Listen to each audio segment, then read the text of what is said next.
distant and enigmatic manner is something that she has used to conceal herself. That she has spent a lifetime, as one of her friends described it, hiding her game. So many people who come into contact with her have thought she was what she seemed. But I discovered that she's not what she seems at all, but rather what she has very definitely chosen to be. 3 years ago at the White House Correspondents' Dinner in Washington, Barbara Streisand slid into the seat next to her, determination, and said in a stage, and a fascinating kind of strategic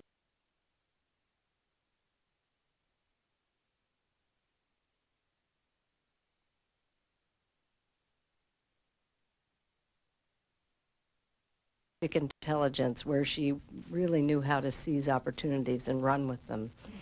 And it should be added also a fair measure of ruthlessness. She took pride, and she even boasted with up-and-coming that she lived by her own rules. She really thought nothing of breaking up marriages or even leaving her young son for months at a time. When you think about it, what other woman would, for example, take financial support from her lover, Averil Harriman, at the very same time as she was taking financial support from his daughter, who was her friend, without either father or daughter knowing what the other was doing? This takes a certain degree of boldness, or chutzpah, which are probably the same thing. I certainly don't condone her methods, but in many ways she was an exaggerated version of the way women used men to get ahead by marrying well.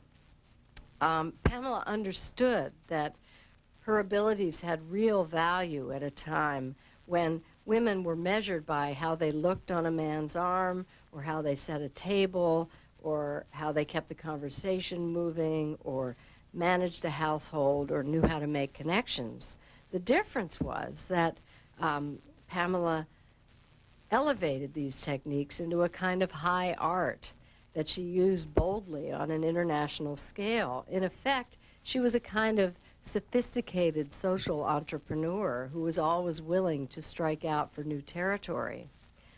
One of the things that surprised me about her as I was doing my research was that she had more setbacks than the legend would have, that her life was not, as one of her friends sort of jokingly described it, from riches to riches.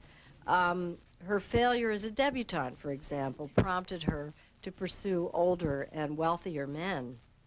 But even then, she didn't succeed. This was at the tender age of 19, which partly explains why she did marry Randolph Churchill.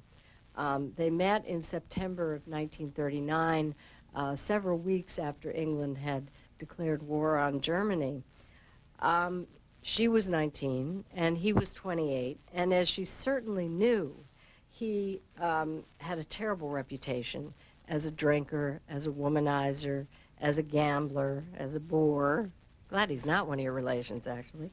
And in short, he was a terrible prospect for a husband.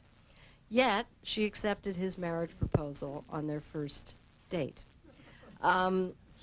She was, in fact, the 8th girl that he had proposed to since the war began, his best record being 3 proposals in one night. Pamela and Randolph were clearly not in love with each other. It was an arrangement. He had a sort of romantic notion that he was going to go off to war and be killed in battle, and he wanted to find himself a well-born, very healthy-looking young woman who could bear him a child, preferably a male. And she was intrigued by the notion of marrying into the Churchill family and acquiring that magical name.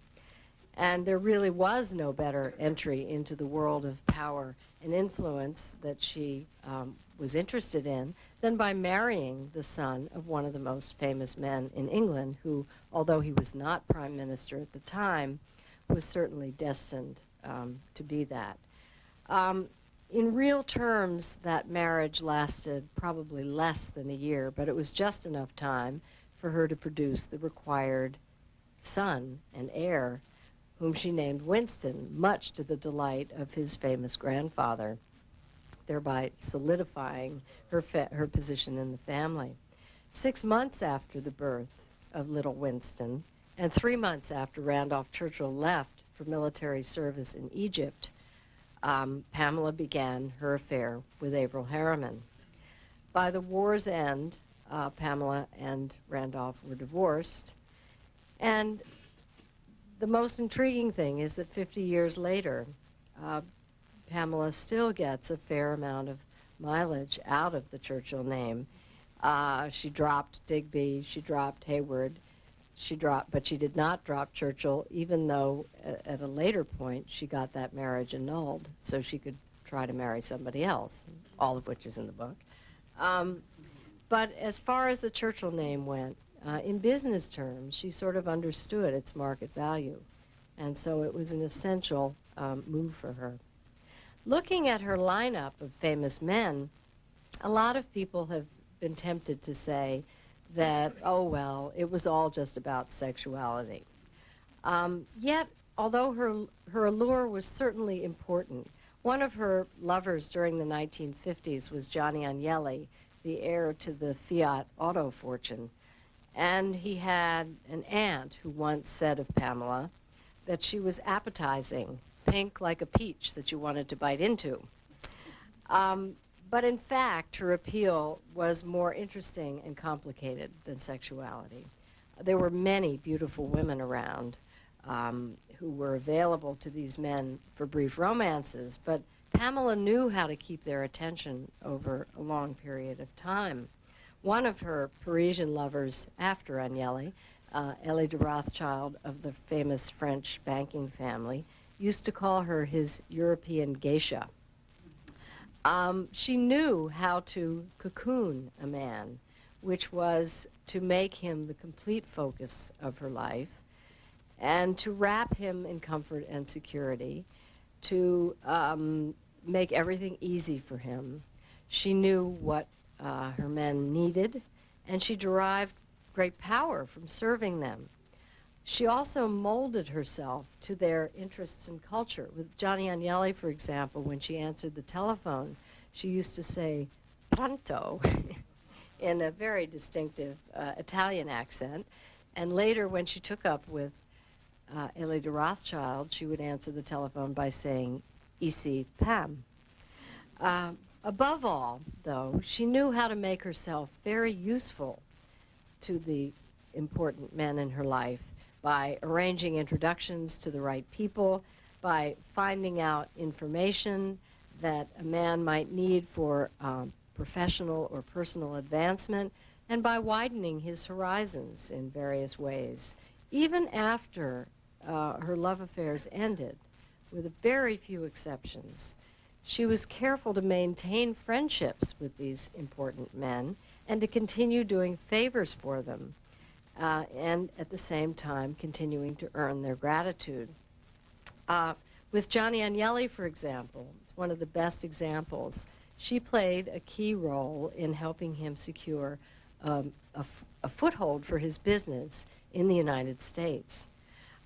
She introduced him to Franklin D. Roosevelt, Jr., who was a friend of hers. And miraculously, Franklin D. Roosevelt, Jr. got the Fiat franchise for North America. This deal made a lot of money for FDR, Jr., and it also opened a lot of doors for Johnny Agnelli in this country. Today, if Pamela Harriman did something like this, she'd get a fat finder's fee.